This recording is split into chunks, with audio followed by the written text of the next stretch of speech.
everyone, my name is Tiara, and this is Dan, my husband, and we're with popcults.com, and today we're going to be talking about the movie The Conjuring. So we reviewed The Conjuring on our blog a couple of weeks ago, which is when we got to see it, because we are special. Yes. But it's coming out for all of you normal people today, and so we thought we'd do a video blog about it so that you could decide whether or not to go see it. And we would both recommend it. You are one of the biggest horror movie fans I know, and I know that you really enjoyed it. Yes, I did.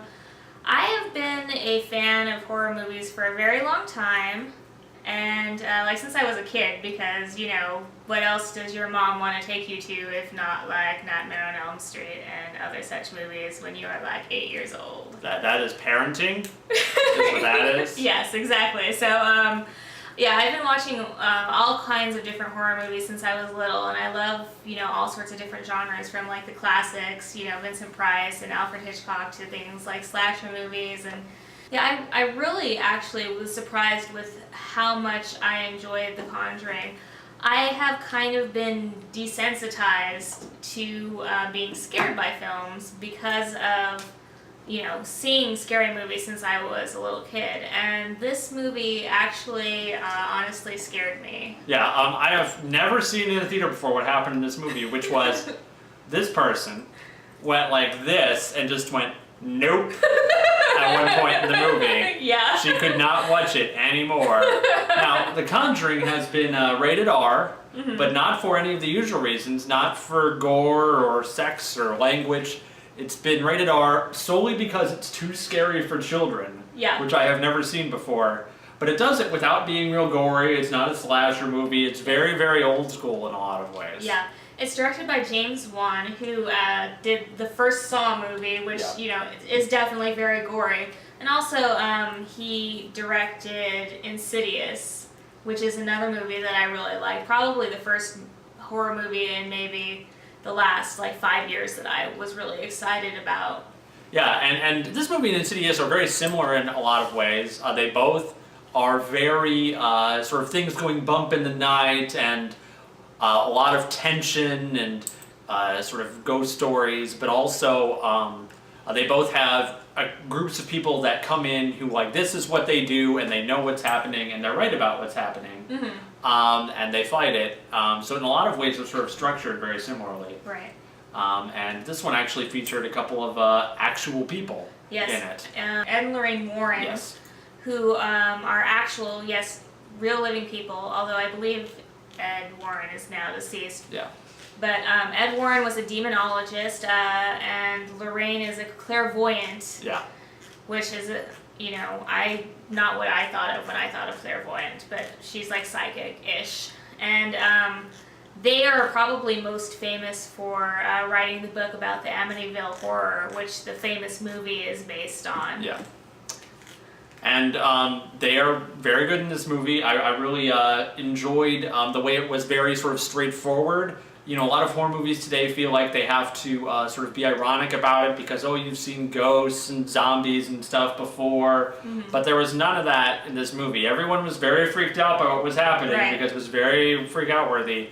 But at the same time, it's, like I said, it's very old school. There's literally a scene, and the whole theater freaked out in this scene, that's about a ghost with a sheet over it. Yeah. Which is so, like, you're 4 years old, but it worked. Yeah, it definitely did. And there are a lot of, different things going on in this movie that I think help it. One thing that I definitely think helps is the soundtrack. Like with Insidious, The Conjuring has a very unsettling soundtrack. Like, the background is either, like, completely silent, which can also be unnerving, or, the chords and things in the background just kind of, like, build up slowly, and they slowly build up and build up and build up as, nothing is happening, but something's going to happen. And so, like, when something happens, and then there's that big jump in the music, and then whatever is making the audience jump, it kind of works well together. Yeah. And I also think that, it doesn't just stop at that. Like, the momentum keeps going,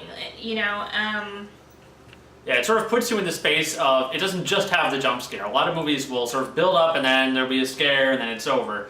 But in The Conjuring, there's a lot of sort of sequences where it starts with a jump scare and then it keeps you in that space for a long period of time. And I think that's where the director really shows he can do so many things. He uses a lot of different styles. He has some parts where he's very slow and has really long shots, and he has other parts where it's like, found footage from their old-timey camera. The whole movie's in the 1970s, and it really gives it sort of this feeling, where it's sort of timeless in what it's doing. It's not in the present day or anything like that. It's interesting how it does it. We have a clip from the movie that's actually part of the trailer, so don't sue us, the WB. We're just showing part of the trailer to show you how awesome the movie is so that people will go see it. Yeah. So let's watch the clip. Who's ever down there? I'm gonna lock you in now!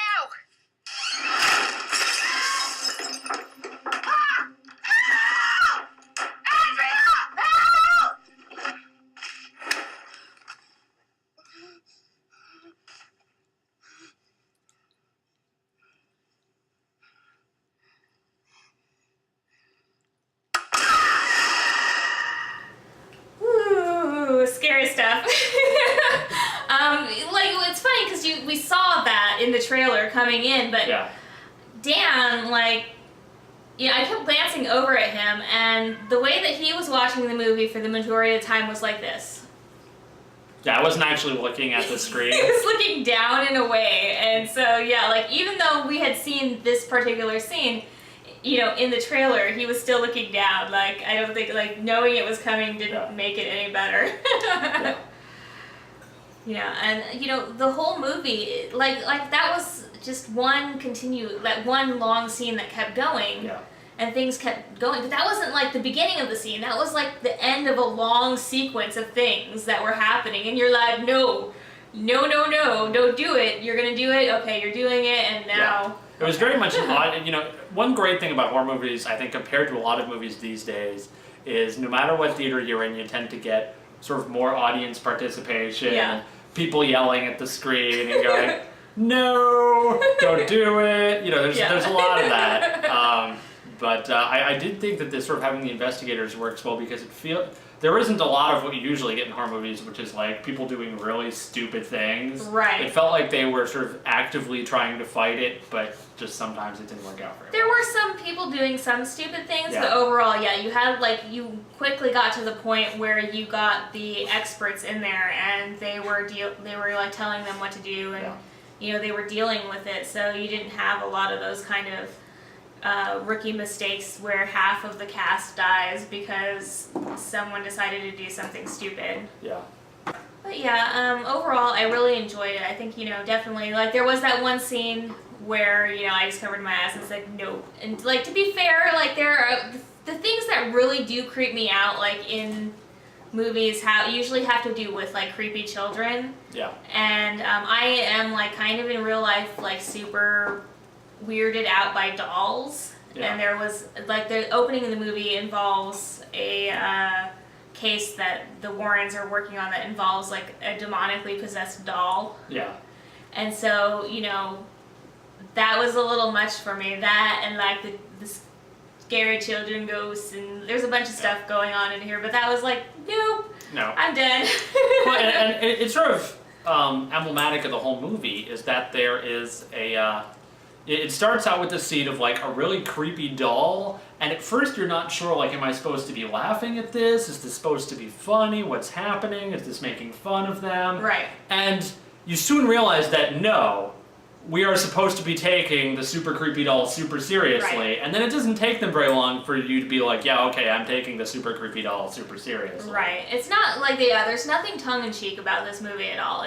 The tone is very serious, and I think that is part of the reason why it works so well. Yeah. Is, they're telling a serious story, and, that just pulls you in a lot quicker to where you're, you actually, whether or not you believe in ghosts, you're still not looking at the screen because they're scary ghosts. Yeah, I mean, it's very much a movie from the point of view of people who believe in ghosts and are Right. totally serious about we are fighting ghosts. Right. And that works surprisingly well. Yeah. And I mean, this is a horror movie that can appeal to a lot of different genre fans. If you like ghost stories, if you like demonic stories, if you like psychological thrillers, if you like suspense, horror, there's a lot of different elements, and James Wan does a great job of kind of weaving them all together. The beginning of the movie, even though like we were talking about how like different scenes build up and they just keep going, the actual overarching theme of the movie is kind of like that. You start out with these hauntings, you don't know what's going on, you find out what's going on, things build up, and then like it just like the last act, it just kind of explodes, and it's no longer to a point to where it's like unsettling and creepy and like suspenseful. It's just intense. Yeah. Yeah, it's sort of towards the end. I think that it sort of takes a turn that was a little bit surprising, and it kind of becomes a little bit of a different type of movie, but it's still, it's very good at whatever it's doing.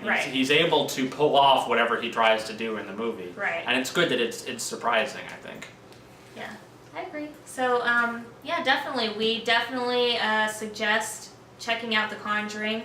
Someone that is a friend of mine did ask me, is it worth going to the movie theater to see, or should I just wait for it to come out on Netflix? And, with a lot of horror movies, I would say just wait for it to come out on Netflix. This one is worth at least a matinee. Yeah, I think you should see it in the movie theater. There really isn't, like you said, there hasn't been a lot of great horror movies lately. We were trying to think of any from the last couple of years, and it was like, Cabin in the Woods was like the last like really, really good horror movie, and it was sort of good and a horror movie, not a good horror movie. So this is sort of a rarity, and I think it's worth seeing in movie theaters. Definitely.